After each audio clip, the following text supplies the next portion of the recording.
The views and opinions of this broadcast do not reflect the views and opinions of Armed Media, New Productions and its affiliates. Enjoy the show.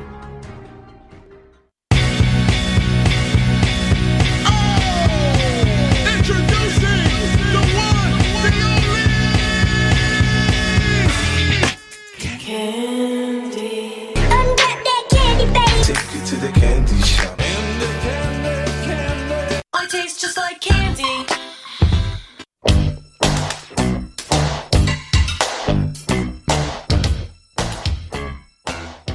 Yep. What's up, everybody? Welcome to Ask for Candy, where we talk about healing, self-care, love, sex, relationships, and what it takes to be amazing on the daily. Who I am Candace Harper, lovecoach.com, and I help hardworking women and couples who have survived abuse be vibrant, alive, magnetic, and passionate while creating healthy, intimate relationships. I'm coming to you live tonight from Teaneck, New Jersey, and hopefully you are cozy and warm from wherever you are. You know what, as usual, you guys know me, as usual, every week there are technical difficulties. I don't know if you hear the feedback. Nikki, on your end, I hear it. Is that feedback coming from your side? I'm hearing. I don't know, because I don't hear it. So maybe it is. Maybe we are finally live on the face. I don't know what's happening. We might finally be live on the Facebook. I see. Hi, my Lee is here. Lee, I haven't seen you in so long. We are live on the Facebook. Yay! I said the same thing. I was like, I remember Lee from the last show. Do you remember Lee? Nikki remembers you. She was on a year and a half ago. I feel like it was. Yes. All right. So tonight, Nikki's back. I'm so excited. It's been almost a year and a half. You guys know I always have these really great guests on. I always say I want you to come back. Can you hear me? Huh? I can hear you. Can you hear me? Okay. Yep, I can hear you just fine. Oh, good. Come on, Candace. So I always say I'm going to bring people back, and tonight we're actually going to do it. I absolutely 100% had to bring Nikki back because tonight's topic is going to be something that is right up Nikki's alley and right up my alley, and this is a sit back and enjoy kind of show for those of you who are interested. But it's also a show where I want to invite you, if there's something that moves you and you want to participate, you have comments to make, I want to invite you to do that because it's going to be a little bit controversial tonight. So let me just get all the technical stuff set up. Now, you guys out there, those of you who are on the Facebook, know that you can share wherever you like to share the live broadcast. I'm going to share right now on my business page. Nikki, I know you have a live going if you want to share anywhere. Also, Nikki, I want to make sure that the people on my Facebook feed can definitely hear you. So, okay. I always tell people, use your outside voice. I'm totally using my outside voice. Can you hear me? I can totally hear you. I love it. So you guys know that have been watching that this winter is all about love and relationships around the world. That's been our theme. But this last week has inspired me to put a pin in that topic, the topic of love and relationships around the world.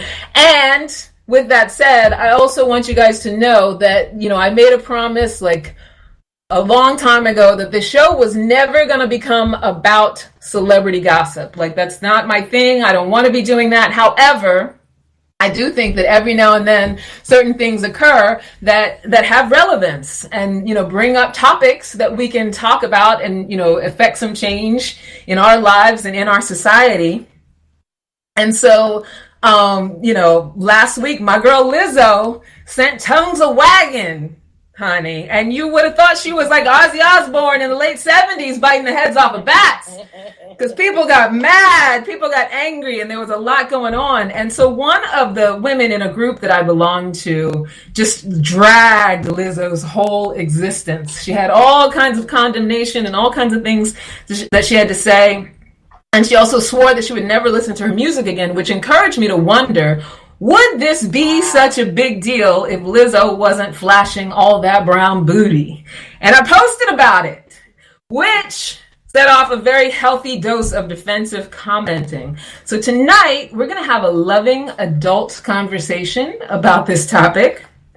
And no matter how nuanced anyone's perspective is, we are going to be in a space of listening and talking about the controversy of this topic, of this issue. So I'm going to introduce you to Nikki in a little bit, but one thing I want you guys to keep in mind, that we're going to throw out the your side, my side mentality for tonight, and we're just seeking to understand. And so we're going to have a really nice, rich discussion at the end. If we have time, I also have my audience question, which is totally on another topic. But, I like for the audience to send questions asking for advice. But first, happy Monday, everybody. You are listening to Armed Radio, maybe with the TuneIn app on your smart device, or you're listening in the garden on armedradioglobal.com. We're also on iHeartRadio, so don't forget to follow us and download your favorite shows. And for the streamers, we're also available on Anchor, iTunes, Spotify, and Spreaker. Or maybe you're live with me here on the Facebook. And if you are, like I said, you are encouraged to participate in this conversation tonight. And, you are like the third guest. You're like, my audience is the third guest. So I definitely want to know what you guys are thinking, and I want to know your input. And if you're shy and things come up, or if you have a question to ask, you can email me at askforcandypodcast@gmail.com. And I answer those questions on a later broadcast. So, like I said, I'm Candace Harper, lovecoach.com. My talent is conversation. My passion is personal growth. And my purpose is to teach and inspire radical self-acceptance in myself and others so that we can all have our best possible love life. And that is why this is a conversation. We're not here to hand down a bunch of dating or relationship rules or rights and wrongs. We're not here to shame your love situation. Our only intention is to create audacious intimacy, seductive singlehoods, and healthy relationships. So tonight and every Monday night, we're going to do what it is that we do, which is have conversations that engage, educate, and or enlighten all of us in the areas of self-love, sex, relationships, and vibrating high. And tonight, like I said, we are talking with my friend, my love, the Coochie Coach, Miss Nikki Brown. And I want to tell you a little bit about her.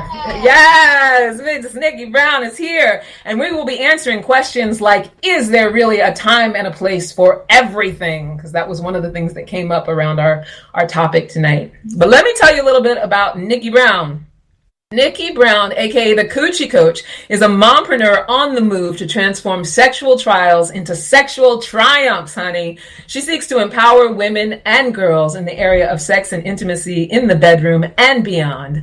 The Coochie Coach has been recognized as an expert in her field and has been a featured guest on the Tom Joyner Morning Show, Ask for Candy, and the Miss Francois Show. The mission of the Coochie Coach is to transform 1 million wombs all around the globe, one conversation at a time. And Nikki lives her mostly liberated life in New York City with her 6-year-old daughter and her 22-year-old son. Miss Nikki, welcome to the show. Yeah. Woo, yay. And you got applause from the crowd. Applause. Watching and listening. Yes. So thank you, Candy. Thank you so much for that introduction, for inviting me to this conversation. I am grateful. I'm very, very grateful and very humble by the fact that someone wants. Most definitely. Most definitely. Not only wants to hear your perspective, knows you to be someone who stands in their perspective. And I always respect that. Whether or not we agree with each other, just the ability to express yourself and say what's on your heart, say what's on your mind. And I also know you to be someone who can hear and can listen. And that's usually, that's a rare combination. Don't you think? Yeah. So we'll get a variety of. Inside of this topic, I feel like I've been listening to various voices.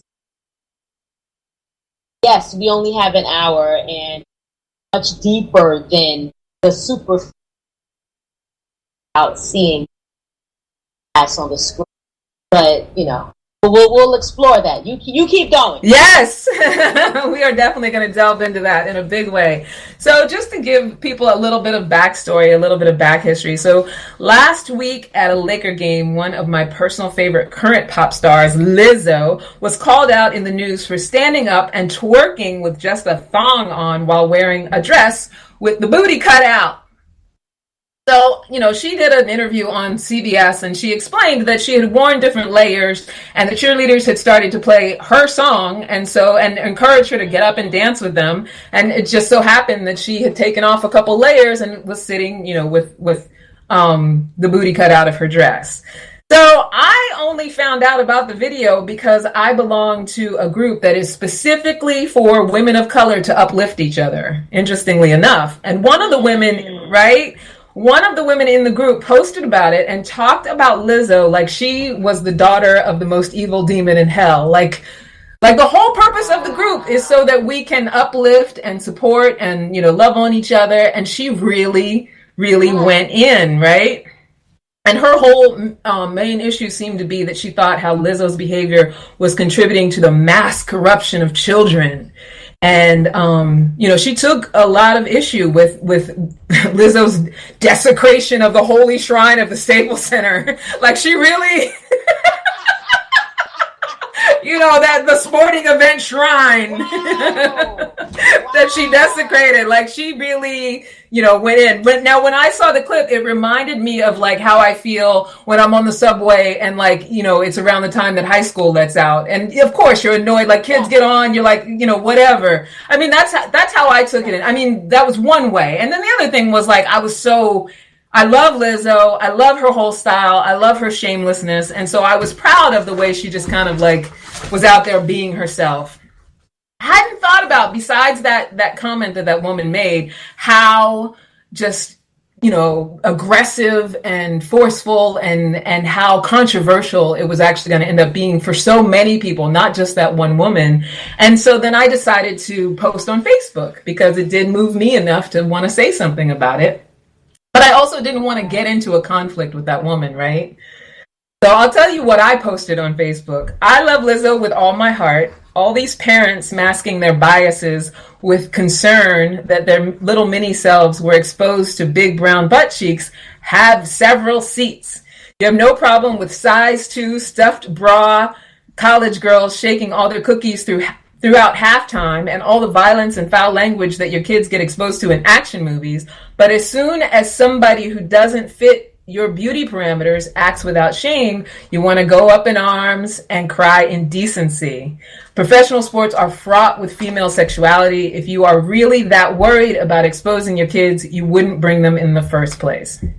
Now, my whole point with this post was just to call out the hypocrisy of saying that she was too sexual and she, like I said, desecrated a family situation when I've been to many live sporting events. And, there's so much female sexuality going on. However, it's a very safe female sexuality that people accept as being sexy, and it very much fits into what the status quo considers appropriate and acceptable, right?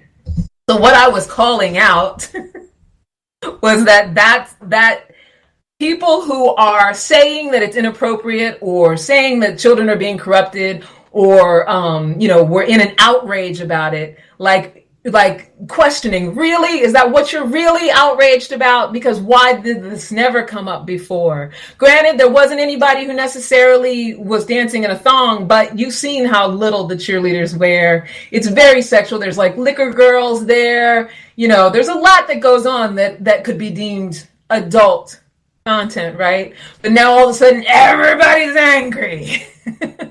And so my whole thing was like, how can we be real about what people are really angry about? Now, with that said, some of the kickback that I got was not only people wanting to argue for how inappropriate it was and people wanting to say, all the things that they wanted to say about Lizzo and that, that it was a publicity stunt and all of that stuff. But also I got a little bit of, you can't tell people how they should feel about it. And, it was inappropriate and, just no argument that it didn't address my point at all. It was just like arguments that kind of like, filibustered around it.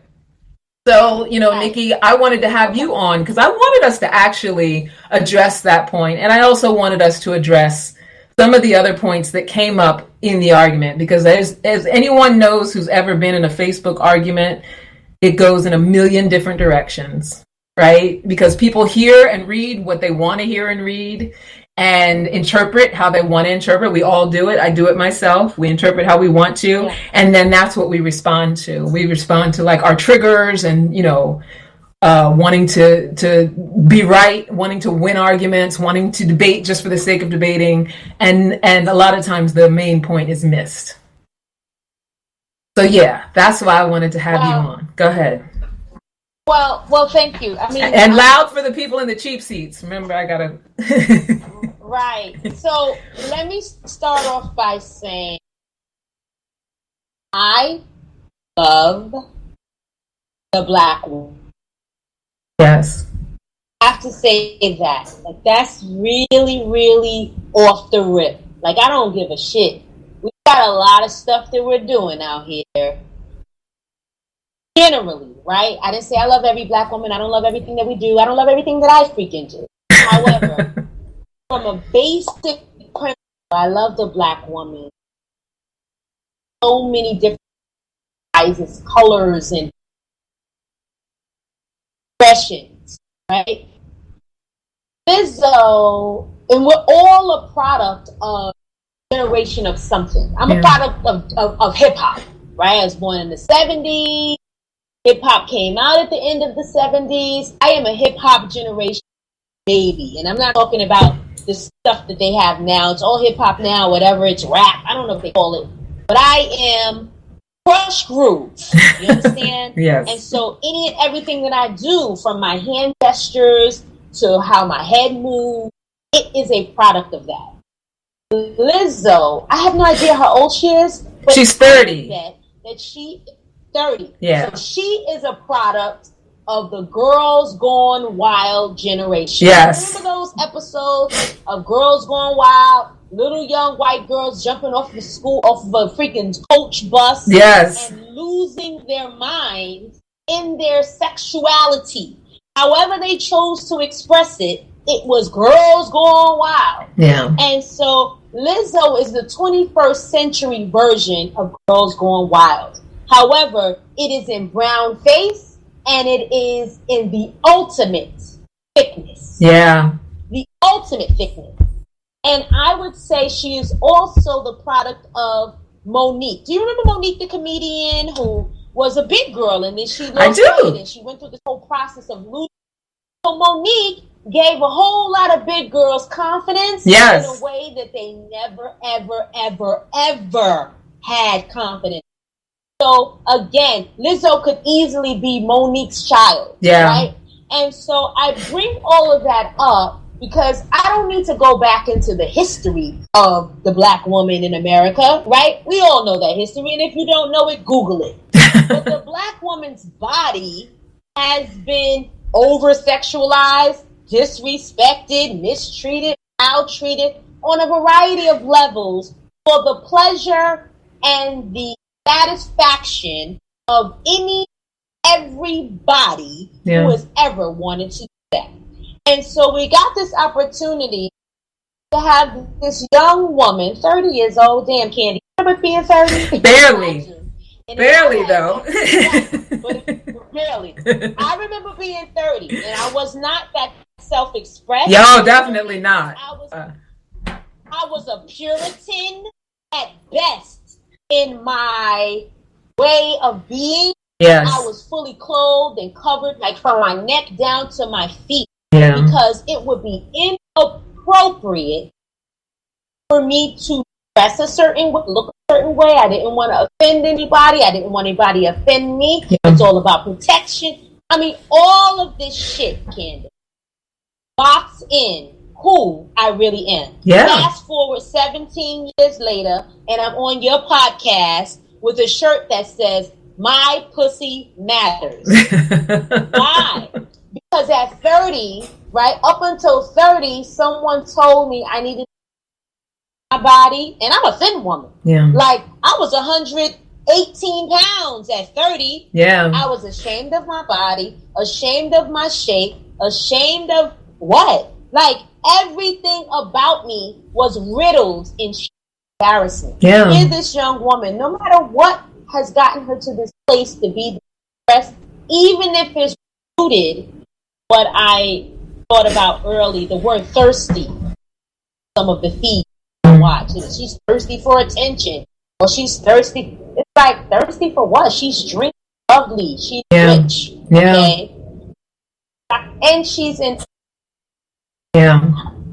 Her very job is, no matter where she is, the expectation is that she entertains. Now, the problem is, going to entertain to the likeness of the people who are watching, who are going to give their opinion. Maybe, maybe not. Yeah. But at the core of it, she was doing her job. She was doing her job. She's clear that whatever it is, wherever she is, she's going to do that. And you said a very critical thing. She heard her song. Hello? Like her own music. Out there? Hello? Anybody out there getting a glimpse of their own fucking shit? Let somebody play right. or a piece or a clip or anything of what I've done in media in the past year, and I'm like, oh, that's my shit. I'm going to lose my mind, and it is just my voice. And whatever I'm wearing at that moment, it's going to get shown. Yeah. She just happened to be wearing her ass out. But that was what she was on the precipice of, right? She, watch, if you follow her, she had been doing that on Instagram. Photos where she put her cootie cat. Yeah. And being very self-expressed about it. And so that's I'm pro the self-expression, right? Mm-hmm. But then there is the way I was raised, right? The reserved, I'll use the word Puritan because I was in the Catholic school for 12 years. Yeah. Right? But I was in this very conservative, for the most part, home. Like, inside the home, there wasn't so much conservatism. But when I left the home, I dare not wear, dare not say, dare not present myself in any way other than a way that would respect and honor the home in which I, much of which was riddled in hypocrisy and lies. Yeah, and secrets. So here we have a young, right? And secrets. Yeah. Full of secrets. So here we have this young woman who's like, fuck that. Yeah. What do you mean? And I think, you may not like it. Yeah. Not to interrupt you, but I think like what you're touching on is exactly it. Because I know that you were a preacher's daughter, right?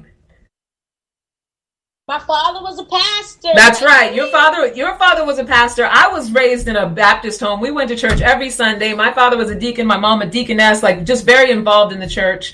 And so I had a similar thing, and we're of the exact same, I mean, we're almost the exact same age. We're of the exact same generation. So very, very much, I think for a lot of us, that shame about your body was infused, and that, like, you know, keeping the secrets, you know, within your home was infused in us. And a lot of the people who I heard from that were just very, very triggered and up in arms about this were of our age too.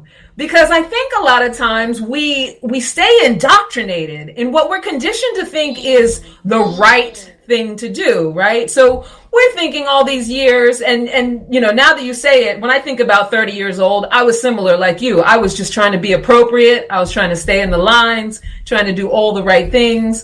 And here's the thing about that. Whether we're talking racially or gender-wise, none of that has ever worked as far as advancement. Like staying in these lines and these parameters and these rules and hiding. Coloring inside the box. Coloring inside the lines. Like it has done nothing for us as far as that has done nothing for us as far as advancement. And I get it that, you know, I think my parents, our parents, our segregationist era Black American people. So I understand why there's this confused thinking that if I act right, if I behave well enough, at some point racism is going to go. If I can be as, and their generation and before, if I can be white enough, if I can be right enough, if I can have decorum enough, that somehow racism is going to dissipate and we'll treat each other better, which it has never worked. But I say all of that to say, I feel like a lot of the kickback is because what it's triggering is that thing in us where we were taught that you have to behave a certain way. And because one of the people who posted on my post was saying how, now there's all of these Black beauty queens, which is fantastic. It's a beautiful thing. But she was making a comparison, which I hate when women compare women to other women. Like, it's a diaspora. There's a room for all of us, right? But her comparison was basically, what she should be doing is acting classy and acting like a lady and doing all of these. And it's like, that makes no sense. Because that's what works for those women and the track that they're on and for what they're doing. And that's fine. And a lot of people would say that it doesn't work because they would say it sets the women's movement back. I don't necessarily agree with that. That's a whole nother thing. But to say that Lizzo's behavior was inappropriate because it wasn't like these other girls' behavior, and that's the right way to be, is to me so indoctrinated in what you called puritanical thinking. Right? I don't want to be so forceful about it that I can't hear anything else as far as my perspective on it. But I don't know how to see that in any different way but old conditioning and this old idea that we can behave well enough to be okay. It's bullshit. Yeah, it's so, and I'm glad you said the word bullshit because I was wondering, because I wanted to say bullshit so many times. Yes, we can swear on this show. Yeah, so I mean, and deeper than the bullshit, dare I say, a lot of the perspectives are patriarchal and racist. Yeah, concept. Because the concept of racism could exist inside of the consciousness of people who look like Lizzo. Yeah. Right? They don't always have to not look like her. They could look like her and have such a low vibration about what she should and should not do. Yeah, they've bought into it. Yeah, we've been indoctrinated to think to see a voluptuous woman with brown skin in the nude is somehow offensive to the visual, right? It is why we don't have a whole lot of commercials that display bodies that look like Lizzo. Yeah. You know what I mean? And so it is so deeply ingrained in psyche of our American culture to see a woman. I don't give a shit if Lizzo had on a black bodysuit that covered everything.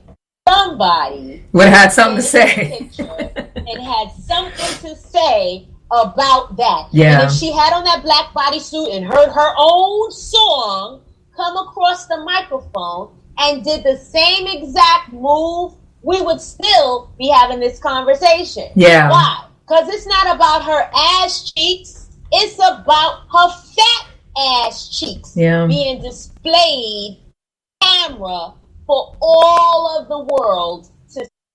Yeah. And you know what? That is what I believe people are upset about. I totally agree with that. Now, here's the thing, and in agreeing with that, I don't want to make an assumption about what anybody thinks, and part of like having this discussion is I do want to put it out there. Those of you who are listening live on the Facebook, if you have the opposing view, if you're like, no, I really just feel like it was inappropriate behavior and she shouldn't have done it, and what I'm looking for is that compelling argument that's beyond just it's inappropriate or that it was a family place, because like I said, there's a lot of sexuality that goes on in these family places, these sporting events. I've been to many professional sporting events, and depending on what your threshold is, if you're someone who really doesn't want to see female nudity, you would have been offended long before Lizzo got up if it's what it really was about, right? I have a hard time not being hard and fast on that thinking, but I'm also open. Like any of you out there who are listening on the live, or if you're even listening to this later or watching it on YouTube or, on Anchor or any of the replays, and you want to go in the comments, please offer an argument that makes more sense than, it was inappropriate and it's a family place. And on that topic of it being a family place, I want to talk to you, Nikki. You are a mom. You have a 6-year-old daughter, 22-year-old son. So for you and how you want to teach your kids, what this means and how, you're in this conversation of how do you protect your children. But I want us to get really real about this conversation of does seeing a bare adult ass really hurt children? Now, the reason I asked that question is because when I want to say 10 years old, those of you who remember the movie Grease, right? Grease with John Travolta, Olivia Newton-John. I was around 10, I want to say middle school age when everybody got HBO. My parents had HBO in their bedroom. And so we could watch it on the TV. Me and my little sister would watch it. I think I must have watched the movie Grease probably every single time HBO aired it, which back then HBO would just, and I think they still do, air things over and over and over again. Loved that movie. Loved the music. Loved to dance along. Just in pure love of it. Just enjoyed it, right? Me and my little sister enjoyed it. Never once did I think anything sexual about it, or did any kind of thoughts come up that were any kind of sexual awakening or anything. Nothing like that was in the picture until my father said to me, my father coming from the generation he comes from, oh, y'all just want to keep watching that movie because that part where they show their butts. Because there's a part where all the boys moon. I think it was at the dance or whatever, at the hop. They all moon. And so when he said that, it introduced this sort of shame thing, like we were doing something wrong. It did not occur to us for 1 second that there was anything wrong with watching that movie. We didn't talk about the butts. Nobody got excited. No one was touching themselves. There was nothing like that. We were just dancing along, loving it, having fun. And then all of a sudden my dad's and don't get me wrong, I love my dad. I know he was coming from a protective place and a loving place. But that's what introduced it. And so, I'm not a parent, so I'm not here to judge how other people parent. But it's when your kids see something like adult nudity, to me, that sounds like an opportunity for a teaching moment. And to me, it also sounds like people don't want to have to talk to their kids when they say, oh, you saw a butt and now I got to explain. There shouldn't be any bare butts where there's children. We're all human beings. Come on. Right? You should leave the house. You should leave the house. You should leave the apartment. Because if you are a parent and your child has never seen your bare ass, then there's something wrong. Not wrong, but there's something to the matter with that. Yeah. Because what we are setting our children up for is the ultimate shock, shame, craziness. It's can we please stop pretending as adults and as parents as if we didn't do something here to get those kids. Yeah. Somebody had sex for me to exist. I then had sex for you to exist. Therefore, there are body parts that are involved in this experience. No question about it. Yeah. And so I think what happens a lot of times, particularly with parents and with this whole notion of protecting my kid against what is going to happen in society, we really F them up big time. Yeah. Because most of the times what they get is our hypocritical, distorted view about all of it. Yes. Body image, about sexuality, about nudity, about sexual expression. All of it is a fucked up ideal based on the past that we've versus the life that they're living in the Now, how I approach the conversation right now wasn't from my distorted view of being molested and living. So it was, what do you think about it? Yeah. What do you think it is? And got his perspective so that we could have a healthy dialogue around it. So that when he got to an age where he wanted to have the conversation with me, straight up without any filters, he was able to do that freely. Yeah. Because I was not judging him or myself in that instance.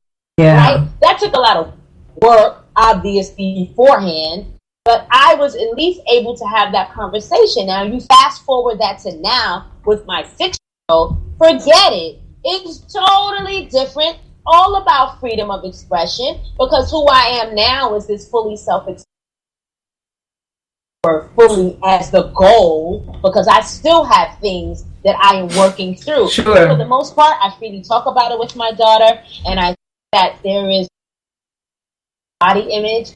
Yeah, when she saw my naked ass come out the shower for the first time, articulate out of words, the first thing she said was, "Ew, mommy, your butt."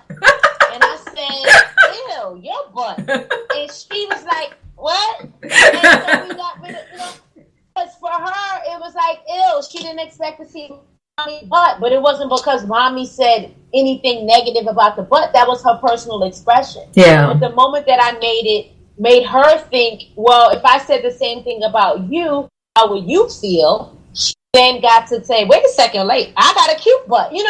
Like she saw herself differently in the conversation. So now I have those bodies. Yeah. They'll get the shame conversation from other places other than at home. Absolutely. So why do I need to bring that to them at home? The society already has a lot. Yeah. And the exposure comes from the internet. Hello, it's the 21st century. That's what I said too. I mean, in the course of our conversation, I was talking about, how Pornhub is so easily accessible to children. Like that, out in the world, yes, all this stuff is very easily accessible, but all of it is a teaching moment. I mean, the thing is that, like I said, I'm not a parent, so I'm not here to judge anybody's parenting, but what we're doing is preparing people. There are children I take care of, and I always say I'm a childless mother because I adopt people. I have a little 8-year-old who, I've been helping take care of since she was 3 years old. We're still preparing these people for adulthood. So, like you said, I feel like if we're putting all of our sort of shame and all of our sort of dogma and the things we've been through sexually and, what we've been taught about how we're supposed to treat our bodies, if we lay all of that onto them before they've even had a chance to not even be affected by it, it's not even a thing to them until we make it a thing. Like, we're so busy, meaning making machines. We're so busy making meaning out of things that it's like, I think a lot of times what we do is we sort of sabotage our own possibilities for actually just having a teaching moment and a conversation and not making it this big shameful thing. Exactly. And, what I'm clear about is, are we taking the same critical eye when we show our children? Are we approaching this conversation from the same place when we let them watch Nickelodeon? Are we doing the same critiquing, oh shame, oh clutch my pearls perspective when we let them watch freaking 7 being television? Are we doing that? 9 times out of 10, we are not. Yeah. And so that is why I call hypocrisy for parents who have issues showing their buttocks at a basketball game, which is, God, please, let's not talk about who's on the court. Let's not talk about the personal lives of these people who are doing all kinds of shit out in the public that are vilifying women and disrespecting them at every turn. So my thing is, if this is the nature of, and again, we all have different perspectives, but if this is what you want to say is shameful, then I would hope that you are using this caution and guidance when you are approaching that. Wait, say that again, because you broke up a little bit. Oh, when you are approaching mass media, yeah, when you are showing your children cable television, internet. They've got phones in their hands. They've got tablets. We don't know what they're watching on those mediums. And yet, want to get all clenched up because we saw a black woman. Yeah, no, I agree. I also think, like all of those things are because they're gonna see it. I mean, we're inundated with crap all the time, right? Like children are gonna see things, we're gonna see things we don't like, but this, automatic sort of trigger finger of like, let's resist it, let's fight it, let's be mad about it, as opposed to let's have conversations. Let's talk about it. Like how did that land on you? Like did you was it even a big deal to you without, being so ready to jump into, all right, now we got to shame this and vilify it and put it down, condemn it because, that it just doesn't work for me.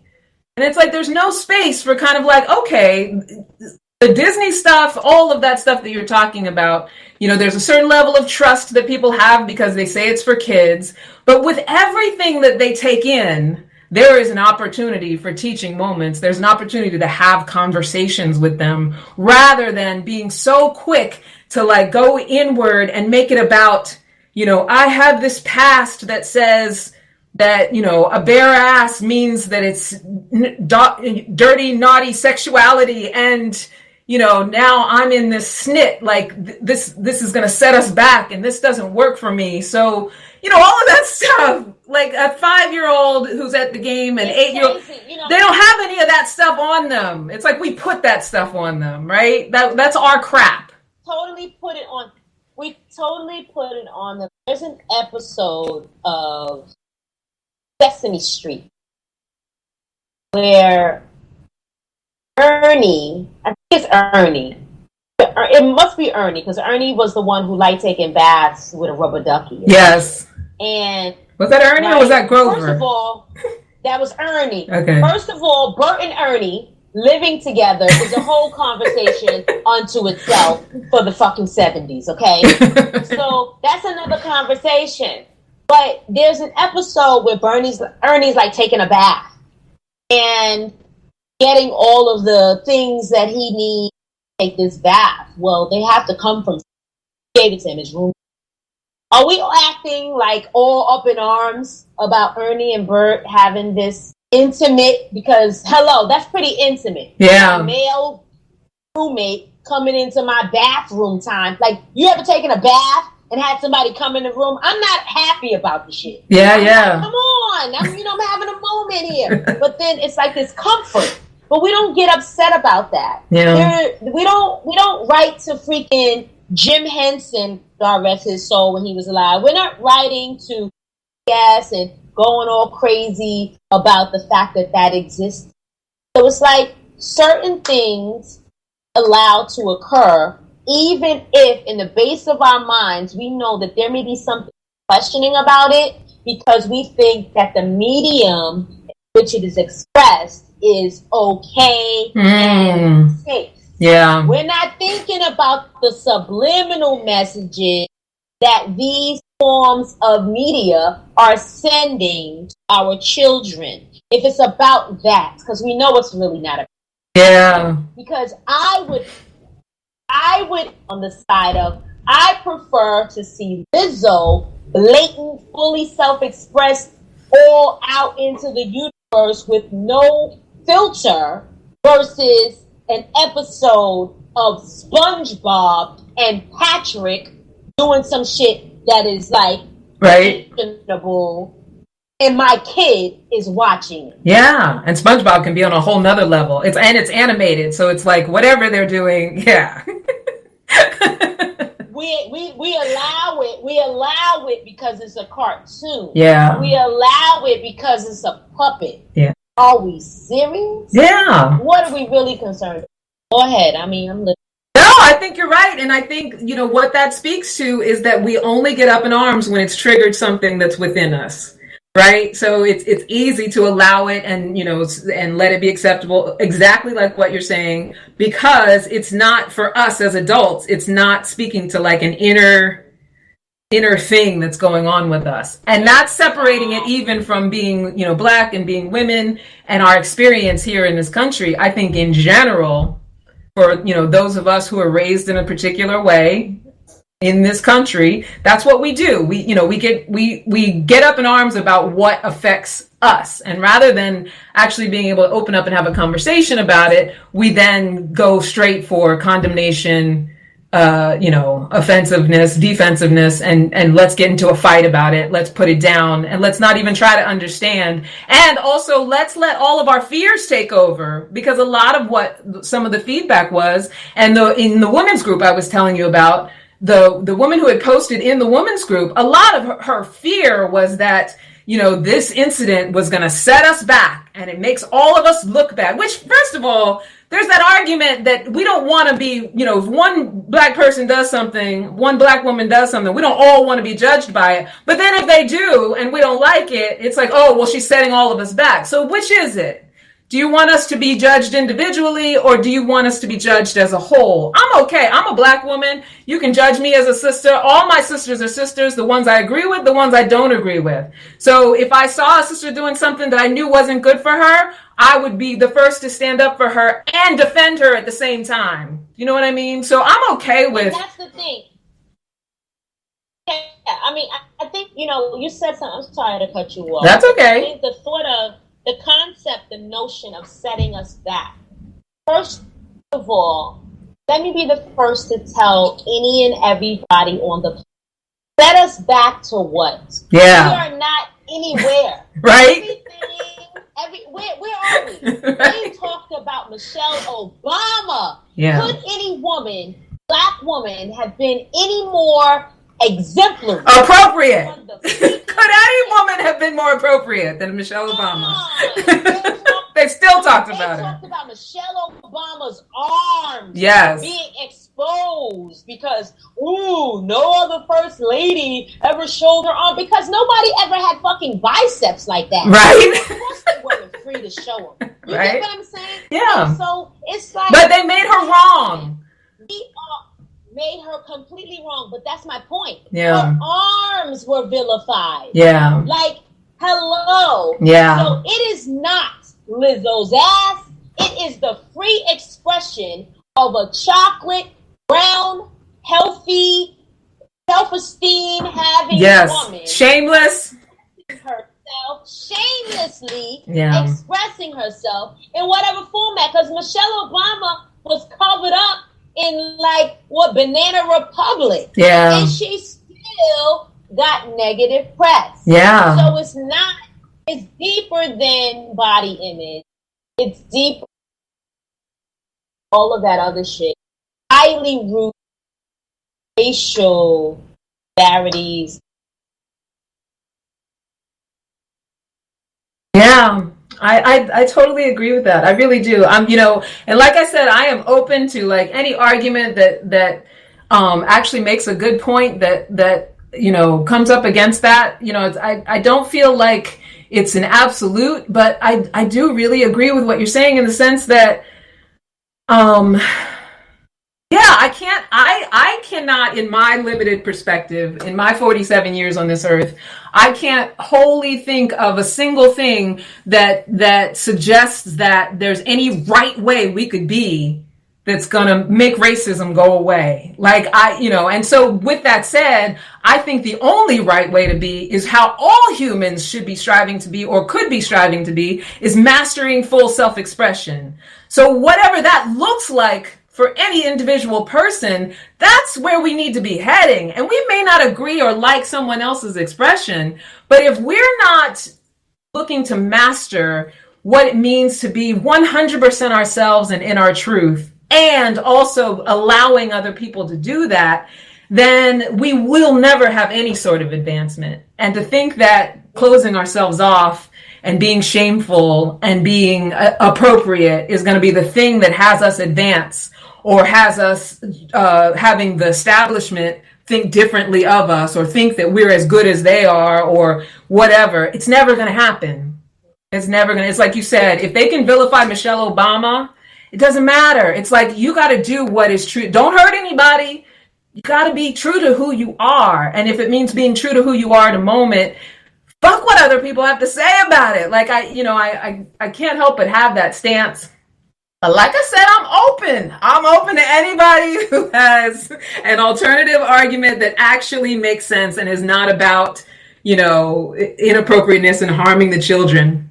So wait, Miss Irene Renee, honey. Miss Irene Renee was on the Facebook post, and she was one of the people that was in opposition to what I was saying, which was fine. And, we had like a back and forth on the Facebook. She says, would you say that R. Kelly or Donald Trump should be supported in their self-expression? Not if they're hurting people. So here's the thing. R. Kelly definitely is hurting people. So absolutely not.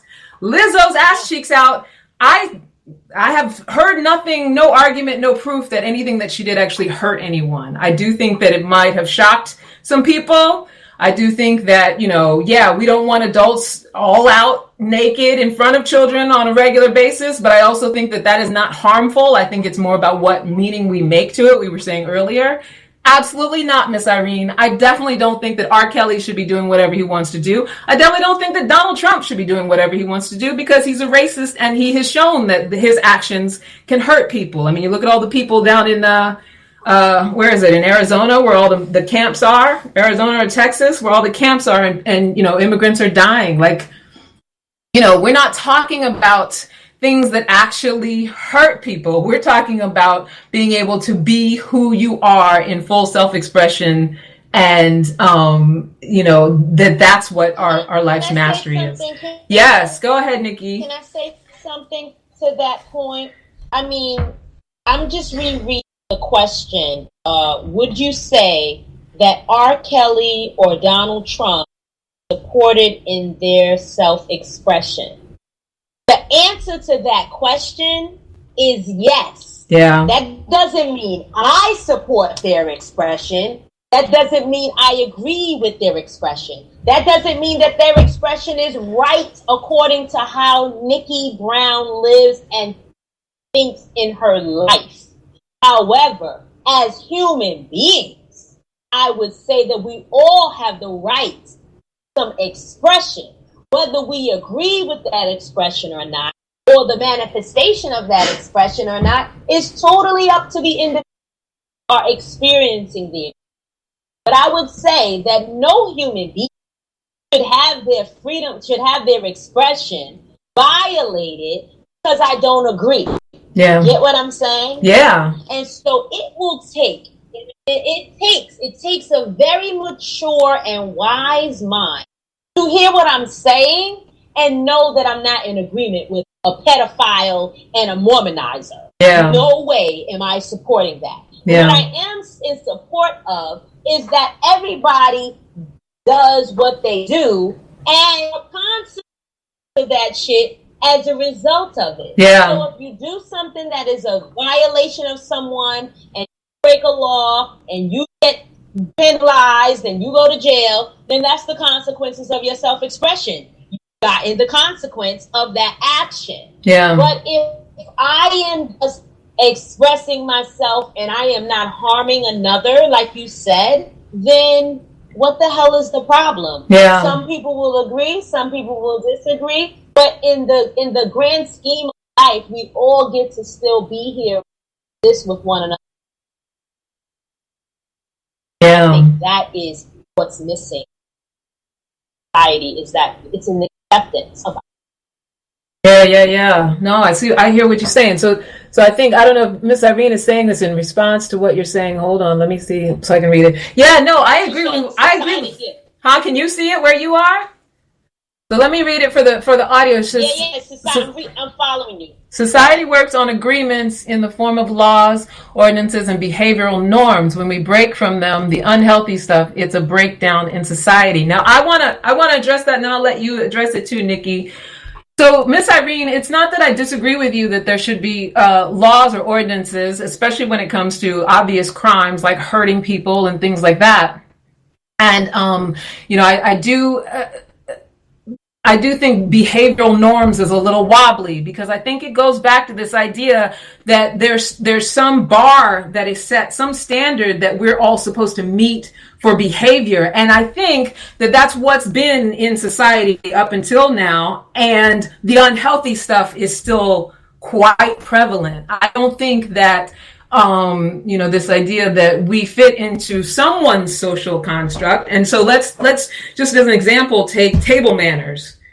Table manners are it depends on what society you're in. It's a complete social construct that's made up in order to control people. So whether it was children or slaves or women or people who were thought to be savage or lesser than, that was a construct made up in order to control people and have them behave in a way that was acceptable to other people. So when it comes to stuff like that, it's not that I feel like if you do agree with it and it makes you feel safe and it makes you feel good, that's great. But when we get into a conversation of where we're trying to force other people into what we think, make sure you use that right fork. And I know this is a small example. Table manners is not that big of a thing, but it also speaks to a lot of other bigger things. When we get to a place where we're trying to force people into what we think is a behavioral norm. I mean, you think about what people had to do to fight for gay marriage, and what we had to do to fight for the right to vote. All that came out of someone else's idea of the construct. Didn't think that we were good enough for whatever it might have been, or another group wasn't good enough for whatever it is we don't want you to do. So that's not a normal behavior. It's not normal for women to be able to vote.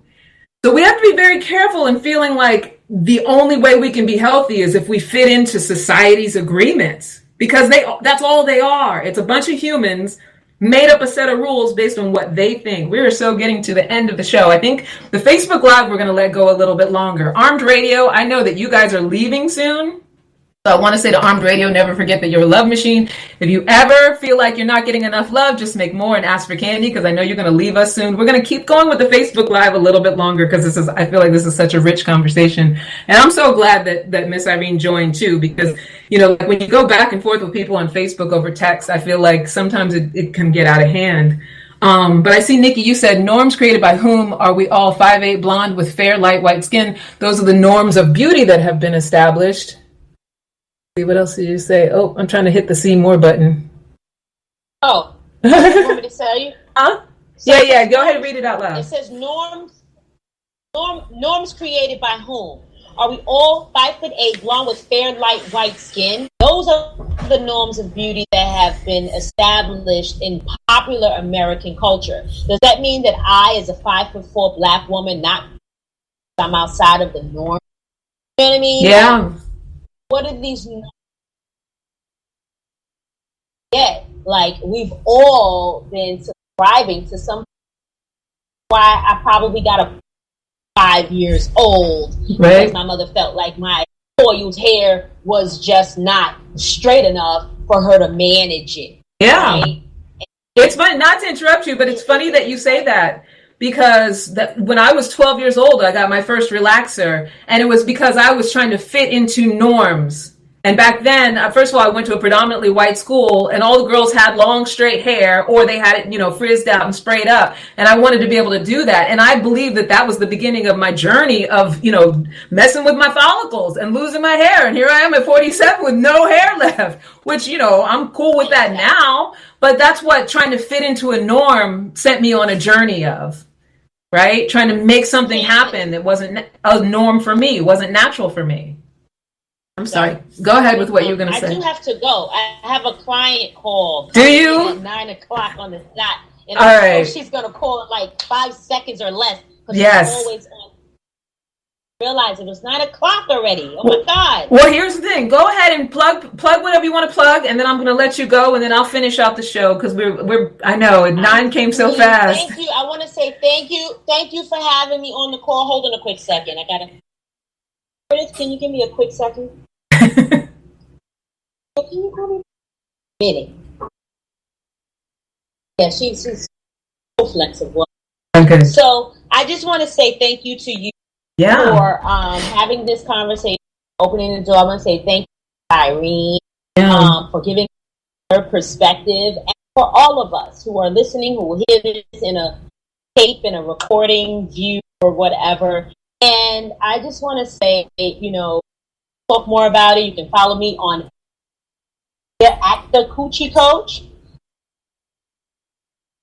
Yeah. I love you, girl. We can do this again. Absolutely. I love that you were here. Please come back again. We're definitely going to do it again. Miss Irene, she's clapping. Miss Irene, I want you to come back. She said, I'm not talking about white folk norms. I hear that. No, I'm talking about norms of decorum. I get it, Mama. We have to continue this conversation because I feel like it's a very rich conversation that we should be having. Candy. All right, Jimmy. Thank you so much.